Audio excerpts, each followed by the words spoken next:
इस वीडियो में हम लोग बात करने वाले हैं इंडियन टीम की जो लास्ट आईसीसी विन थी, आईसीसी ट्रॉफी विन थी, हम लोग उसके बारे में बात करने वाले हैं। बहुत लोगों को शायद याद भी ना हो, चैंपियंस ट्रॉफी 2013।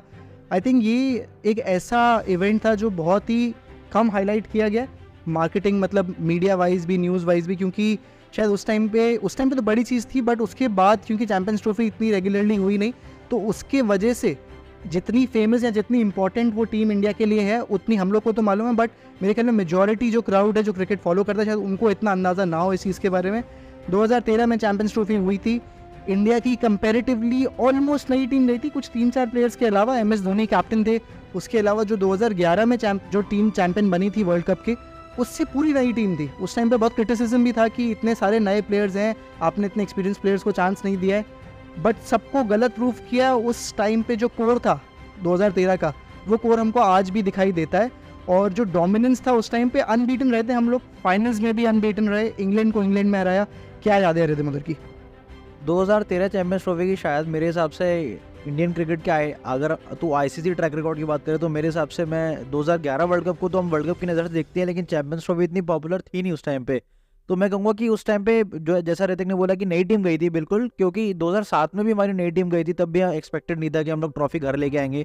2013 में भी हमारी बिल्कुल नई टीम गई थी, लेकिन फिर भी मैं कहूँगा कि हमारी टीम स्ट्रॉन्ग थी। मैं ये नहीं कहूँगा, क्योंकि हम लोगों ने वार्म अप मैचेस भी दोनों जीते, प्लस रोहित शर्मा, विराट कोहली, शिखर धवन।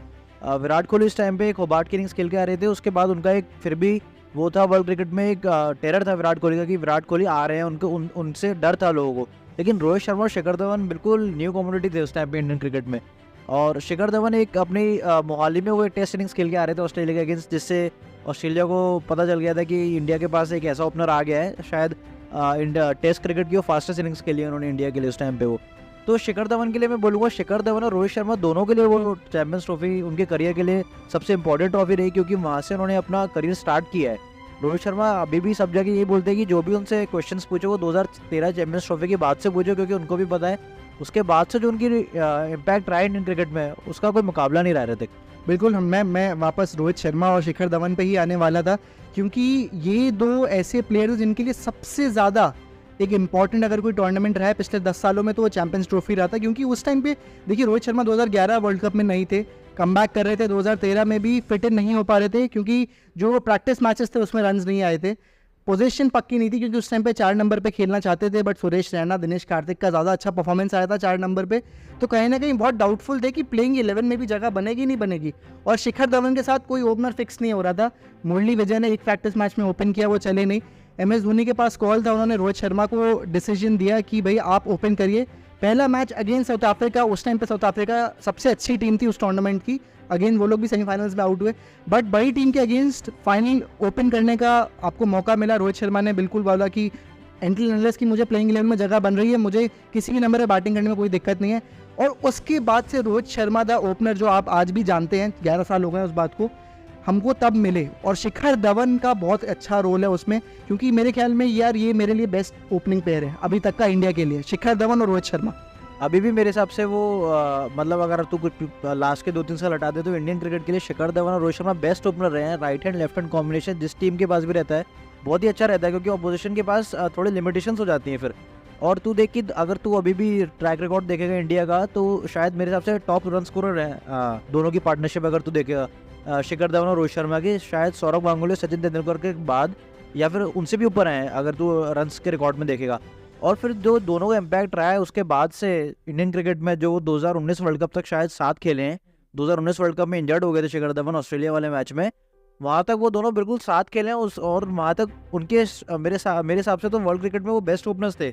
पिछले 7-8 साल में वो बेस्ट ओपनर्स रहे हैं, उनका इम्पैक्ट बहुत बड़ा रहा है वर्ल्ड क्रिकेट में। बिल्कुल, कंसिस्टेंसी वाइज अगर मैं बात करूं, इंडिया के लिए जितने भी ओपनर्स ने ओपन किया है उस टाइम पे मेरे ख्याल में सारे रिकॉर्ड्स को उस टाइम पे रोहित और शिखर तोड़ते चले गए, क्योंकि एक होती है बात कंसिस्टेंसी की, एक होती है स्ट्राइक रेट की। स्ट्राइक रेट भी दोनों का बहुत ज़्यादा था। शिखर ने उस मतलब चैंपियंस ट्रॉफी में इतने रन्स मारे, ऑलमोस्ट हर मैच में वो सेंचुरी मार रहे थे, और उस टाइम पे कहीं ना कहीं उन्होंने अपनी जगह सीमेंट करी। रोहित शर्मा ने भी सेम चीज़ करी है।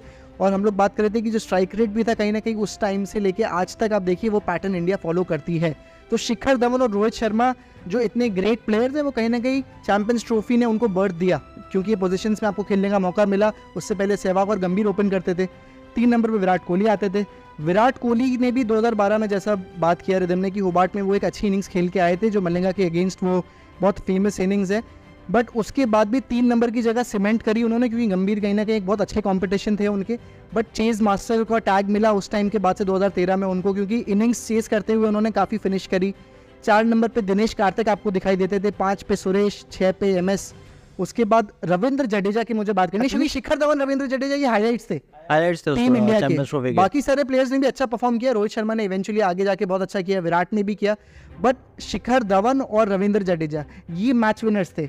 जब Jadeja player of the tournament थे, गोल्डन बॉल थी। जडेजा का भी कहीं ना कहीं यार वो टूर्नामेंट उसके बाद काफ़ी, मतलब उनका पूरा करियर बहुत आगे तक गया है उसके बाद, चैंपियंस ट्रॉफी के बाद।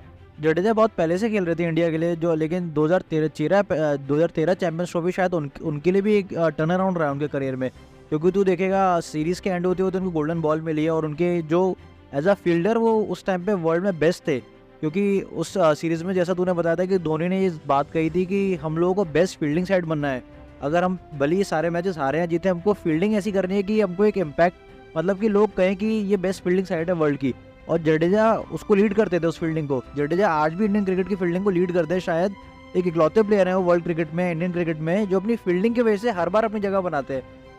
भले ही उनका बैटिंग में इतना इम्पैक्ट शायद 2013 में इतना नहीं था, अब जो उनका बैटिंग में इम्पैक्ट है वो बहुत बड़ा है। तो 2013 चैंपियंस ट्रॉफी की जो हम लोग डिस्कस कर रहे हैं इस वीडियो में, कि जडेजा ने जो अपनी बॉलिंग से परफॉर्मेंस दिखाई थी, उस वजह से आज भी उनकी जो जगह उन्होंने सीमेंट करी है, क्योंकि वहाँ से वो उनका करियर ऊपर ही उठता चला गया है। गोल्डन बॉल मिली, शिखर धवन को गोल्डन बैट मिला, तो वो दोनों चीज़ें हमारे लिए बहुत अच्छी रही थी। बिल्कुल, प्लेयर ऑफ द टूर्नामेंट भी थे। और मतलब रविंद्र जडेजा की भी एक ऐसी बात है, जैसे आप देखिए विराट कोहली को पिछले 10-11 साल में आप क्वेश्चन नहीं कर पाए कि उनकी जगह बनती है नहीं बनती, ऑब्वियसली बनती है जगह उनकी, क्योंकि कंसिस्टेंट परफॉर्मर रहे टीम के लिए। सेम चीज़ मेरे हिसाब से जडेजा के साथ भी रही है। जडेजा ने उसके बाद कोई भी आईसीसी इवेंट मिस नहीं किया। रिदम बैटिंग में बहुत काम किया, 2013 में भी जो बड़े मैचेस थे उसमें उन्होंने बैटिंग से कंट्रीब्यूट किया, हम लोग उस पर डिस्कस करेंगे। और उसके बाद इन टोटली अपनी टेक्निक पे आईपीएल ने भी काफ़ी हेल्प किया, और एक बहुत ही अच्छी ऑलराउंडर बन के निकले जो इंजर्ड नहीं होते हैं, सबसे इंपॉर्टेंट चीज़। सबसे रेगुलर प्लेयर है इंडियन क्रिकेट टीम के। हम लोग भी कई बार जिसको क्रिकेट की बहुत ज़्यादा चीज़ें नहीं पता, वो हर बार ये पूछते रहते हैं मुझसे कि जडेजा हर बार टीम में क्यों होते हैं, कि जडेजा ने ऐसा क्या किया कि वो हर बार कोई सा भी स्क्वाड निकले, कोई से भी बायलेटरल का निकले या आईसीसी टीम निकले, जडेजा हर बार स्क्वाड में आपको देखेंगे। आईपीएल में भी वो हर बार प्लेइंग 11 में टीम में होते ही होते हैं, क्योंकि कुछ चीज़ें ऐसी होती है जो आपको ऑन फील्ड नहीं दिखती, लेकिन उसका इम्पैक्ट बहुत बड़ा होता है। ऑन पेपर्स भी वो मतलब आपको टीम को इतना ज़्यादा बैलेंस दे देते हैं। शायद वो युवराज सिंह का 2011 के बाद जो युवराज सिंह बाहर हुए थे, शायद उनके शूज़ तो नहीं भी कहूँगा कि वो एज अ बैट्समैन फिल कर पाए, लेकिन एज अ ऑलराउंडर उन्होंने बहुत अच्छी तरीके से वो रोल निभाया। बिल्कुल, मैं सेम उसी बात पर आ रहा था कि जो बैलेंस वो प्रोवाइड करते हैं, सबसे इंपॉर्टेंट रीज़न वो बैलेंस का है, जिसकी वजह से उनकी हर बार टीम में जगह बनती है। मैं फाइनल्स के ऊपर बात करना चाह रहा था। Against England 50 over match, rain affected, उसके बाद 20 ओवर्स में वो कन्वर्ट हो गया। ओवरकास्ट कंडीशंस, इंग्लैंड पहले बॉलिंग करता है, everything is opposite to India, मतलब सब कुछ अगेंस्ट है इंडिया के लिए, क्योंकि आप देखिए इनएक्सपीरियंस प्लेयर्स हैं। इंग्लैंड कंडीशन में ज़्यादा ओपन नहीं किया है किसी ने, इतना बैटिंग एक्सपीरियंस भी नहीं है। उसके बावजूद मतलब सारे ऑड्स के अगेंस्ट जाके इंडिया ने वो इंग्लैंड को इंग्लैंड के घर में हराया, चैंपियंस ट्रॉफी जीती। कहीं ना कहीं 130 में मानता हूँ बहुत बड़ा टोटल नहीं था। विराट कोहली, जडेजा ने दोनों ने मिलकर बहुत अच्छी इनिंग्स खेली, 129 तक लेके गए, 130। उसके बाद वो ईशांत शर्मा का ओवर। इंडिया की बॉलिंग के ऊपर मैं बात करना चाहता हूँ फाइनल की, क्योंकि 130 डिफेंड किया, क्या मेमोरीज है इंडिया की बॉलिंग की। जैसा तूने कहा कि कोई उम्मीद नहीं कर रहा था कि इंडिया वो मैच जीत सकती है, वो ट्रॉफी जीत सकती है, वही वाली चीज़ आती है कि नथिंग टू लूज था इंडिया के लिए। चैंपियंस ट्रॉफी हम लोगों ने एक बार थोड़ा रिवाइंड कर दूँ कि पहला मैच हमने साउथ अफ्रीका के साथ खेल के वो जीता, फिर वेस्ट इंडीज़ के साथ जीता, फिर हमारा मैच पाकिस्तान के साथ था, हमने वो भी डोमिनेटिंग जीता, फिर हमारा एक सेमीफाइनल जिसको हम बोलते हैं श्रीलंका के साथ था, वो भी हमने जीता, और सारे मैच वार्म अप मैच भी हम दोनों जीत के आ रहे थे। दिनेश कार्तिक और एक में धोनी की भी सेंचुरी थी, दिनेश कार्तिक की दोनों में सेंचुरी थी, फिर भी वो शायद अपनी जगह टीम में नहीं बना पाए थे। नई टीम में वो चैंपियंस ट्रॉफी में खेल रहे थे, बट उसके बाद शायद उनको ड्रॉप किया गया। ये 4-5 मैचेस हम लोग रेगुलर जीत के आ रहे थे, फिर जो फाइनल इनकाउंटर हमारा इंग्लैंड के साथ था, और बाकी सारे मैचेस हमने बहुत डोमिनेटिंग जीते थे। इंग्लैंड उस टाइम पे, इंग्लैंड में अपने घर में बहुत स्ट्रॉन्ग टीम थी, और ओवरकास्ट कंडीशंस थी, उनकी फास्ट बॉलिंग का सबको पता ही है कि इंग्लैंड में वो कैसे खेलते हैं, और 130 रन हमने बस बनाए थे। T20 मैच हो गया था वो बारिश की वजह से, वैसे वो पूरा 50 ओवर मैच होना था, तो 130 रन हमने बनाए थे बस। उसमें विराट और जडेजा दोनों की बहुत अच्छी इनिंग्स थी, उनकी वजह से हम 130 तक पहुंच पाए, वरना ओपनर्स हमारे बहुत जल्दी आउट हो गए थे उसमें, तो हमको लग रहा था कि शायद हम 130 तक भी पहुंच पाएंगे या नहीं। फिर जैसी इंडिया की बॉलिंग आती है, उनके ओपनर को हमने एलिस्टर कुक को बहुत जल्दी आउट किया हमें शायद हमने, उसके बाद शायद उनकी थोड़ी सी पार्टनरशिप बनी, तो हमको लग रहा था कि मैच निकल रहा है हमारे हाथ से। फिर वो जो तूने बोला आइकॉनिक ओवर आया ईशांत शर्मा का, जिसको पता नहीं क्यों इंडियन क्रिकेट में इतना सेलिब्रेट नहीं होता है। ICC trophy plus 50 over match एक तरह से वो मिनी वर्ल्ड कप है। बिल्कुल मिनी वर्ल्ड कप, यही फ्रेज यूज होता था। हाँ, चैंपियंस ट्रॉफी एक मिनी वर्ल्ड कप है। पता नहीं क्यों आज भी इंडिया में उसको इतना सेलिब्रेट नहीं करते, क्योंकि इंडियन क्रिकेट को रेवोल्यूशनलाइज उसने ही किया है पूरी 2013 चैंपियंस ट्रॉफी ने। तो जो ईशांत शर्मा का जो ओवर आया, जो धोनी की जो मास्टर क्लास हम जिसको बोलते हैं, विकेट के पीछे से जो उन्होंने स्लोअर वन डाल के वेन मॉर्गन को आउट किया पहले, उसके बाद वो उन्होंने बाउंसर डाली, रवि बोपारा को आउट किया उन्होंने, उसके बाद लग रहा था कि हमारे पास अब मैच आ गया है ये पूरा। बिल्कुल तो उससे पहले हम लोग बात कर रहे थे कि पार्टनरशिप हुई, 2 छक्के पड़ गए थे उस ओवर में, कहीं ना कहीं आपको 10 रन ज़्यादा नीडेड थे, 2 छक्के पड़े, 2 वाइड गई, अचानक से रन बॉल पे बात आ गई। रन बॉल एनी डे 10 में से 9 बार टीम जीतती हैं, बट उसके बाद जैसा रिदम ने बताया कि यार वो ईशांत शर्मा ने 2 कंसेक्यूटिव बॉल्स पे विकेट लिए, अश्विन ने दोनों कैचेस लिए, दोनों बहुत मुश्किल कैच थे। बहुत मुश्किल कैच। और अश्विन एज अ फील्डर आप कभी कभी डाउट करते हैं उनको कि यार ये बेस्ट फील्डर नहीं है टीम में, लेकिन कैचिंग वाइज उन्होंने बड़े मैच में प्रेशर में परफॉर्म किया। उसके बाद भी जडेजा बैटिंग करने, वो बटलर बैटिंग करने आए थे, बटलर का तब उतना नाम नहीं था, बट उसके बाद जिस तरीके से टीम इंडिया ने मैच खींचा उनके तरफ से, वो दिखाता है कि इंडिया ने सामने वाली टीम को चोक करवा दिया वहाँ पे। हाँ, वहाँ सामने वाली टीम को इंडिया ने चोक करा दिया था, क्योंकि बटलर शायद रनआउट हो गए थे उस मैच में। जडेजा की बॉल पे वो रनआउट हो गए थे, वो थोड़ा उनको समझ नहीं आया कि रनआउट कैसे हुए।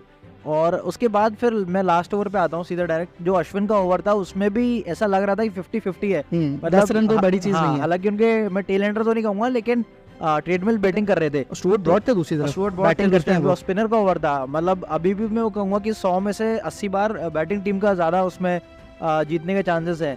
फिर जो अश्विन ने जो ओवर डाला ट्रेडमिल को, और आखिरी बॉल पे भी 6 रन चाहिए थे, तो वो मिस हुआ जो उससे। फिर उसके बाद जो हमने धोनी के सेलिब्रेशन देखा, जो अमूमन हम देखते नहीं है धोनी की साइड से, जो उन्होंने छलांगे मारी, उसके बाद शायद वर्ल्ड कप जितने बात भी नहीं मारी थी ऐसी छलांगे। तो चैंपियंस ट्रॉफी हमारे हाथ में आई, उसके बाद धोनी इकलौते कैप्टन बने वर्ल्ड में जिनके पास तीनों आईसीसी ट्रॉफीज़ हैं। आज भी वो इकलौते कैप्टन है वर्ल्ड क्रिकेट में जिनके पास तीनों आईसीसी ट्रॉफीज़ है। मैं दोबारा मतलब ये रिवाइंड कराना चाहता हूँ लोगों की, वो एक ट्रॉफी हमारे पास जो है और जो मेमोरीज है इस टूर्नामेंट के साथ, तो शायद लोग उसको इतना चेरिश नहीं करते हैं। मेरे हिसाब से वो बहुत बड़ी जीत है इंडियन क्रिकेट के लिए, क्योंकि पूरा रोहित, विराट, शिखर धवन पूरी जर्नी वहीं से स्टार्ट हुई है। इंडियन क्रिकेट का जो एक टेरर बना है वो वहीं से स्टार्ट हुआ है। सब चीज़ें हमने वहीं से स्टार्ट करी, पूरी टीम बिल्डिंग, पूरा कोर ग्रुप, सब कुछ वहीं से स्टार्ट हुआ। हमारी पूरी यादें, हमारी खुद की, हम दोनों की क्रिकेटिंग जर्नी, सब कुछ वहीं से स्टार्ट हुई है। वहाँ से हमने क्रिकेट को ऐसा मतलब अपना वो बनाया कि हम इससे, ये हमारी हॉबी है, हम इस गेम से प्यार करते हैं। तो वो ट्रॉफी शायद मैं अपनी लाइफ में कभी नहीं भूल पाऊंगा जब तक मैं क्रिकेट को देखता हूँ। बिल्कुल, हम दोनों के लिए बहुत स्पेशल थी ये 2013 की चैंपियंस ट्रॉफी। इसी की वजह से हमने सोचा कि एक बार हम लोग इस पर थ्रोबैक वीडियो बनाते हैं। अगर किसी को भी वो चीज़ याद नहीं है, प्लीज़ आप जाके यूट्यूब पे हाईलाइट्स देखिए उसकी, क्योंकि आईसीसी ने डाले हुए हैं, और आप देखिए वो डोमिनेंस क्या था और जो अनबीटन स्ट्रीक थी इंडिया की उस टूर्नामेंट में मेंटेन रही थी, और बहुत क्रूशियल रहा था। आज तक वो उसका हमको इम्पैक्ट मालूम है कितना है। आज तक वो आप माइंडसेट, वो चीज़ें आपको दिखाई देती हैं आज भी, जो जिस तरीके से इंडिया खेलती है। रोहित, विराट हमको वहीं से मिले हैं। हाँ बिल्कुल, इंडिया का काफ़ी बड़ा कोर हमको वहाँ से मिला है। और फिलहाल यही था इस वीडियो में। आपको अच्छी लगी हो तो आप प्लीज़ इसको लाइक कीजिए। इंस्टाग्राम पे आप फॉलो कर सकते हैं @विकेट विस्पर्स 2013 के नाम से। और फिलहाल ये वीडियो थी चैंपियंस ट्रॉफी 2013 पे। बाकी और आपको क्रिकेट रिलेटेड वीडियोस मिलती रहेंगी, करंट न्यूज़ पे, नॉस्टैल्जिया मोमेंट्स पे, इसी चैनल पे बने रहिए आप।